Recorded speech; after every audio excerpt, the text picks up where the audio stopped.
আসসালামু আলাইকুম ওয়া রাহমাতুল্লাহ।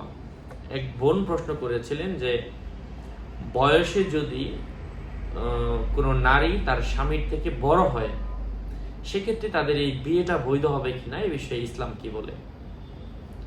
আলোচনাটা অত্যন্ত গুরুত্বপূর্ণ। আসলে পছন্দের ক্ষেত্রে কোনো ধরনের বয়সের সময়সীমা থাকে না, তারপরেও বয়সের সময়সীমা অতিক্রম না করাটাই ভালো। তবে কেউ যদি করে কোনো অসুবিধা নাই, ইসলাম সমর্থন করে, অবশ্যই বিয়ে করা যাবে। যদি কারো পছন্দ হয়ে থাকে অবশ্যই বিয়ে করা যায়। বিয়ে করলে কোনো গুনাহ না, আহামরি কোনো পাপ না, অথবা ছোট পাপও না। আল্লাহ পাক আমাদেরকে বোঝার তৌফিক দান করেন। ডিসক্রিপশন বক্সে ক্লিক করলে পেজ এবং আমার আইডি আসবে, এর বাইরে অন্য কোনো পেজ নাই, আইডি নাই, সাবধান। আমার নাম ছবি দিয়ে অনেকে পেজ আইডি ক্রিয়েট করে মানুষকে ধোঁকা দিচ্ছে, যেন সাবধান থাকতে হবে। আসসালামু আলাইকুম ওয়া রাহমাতুল্লাহ।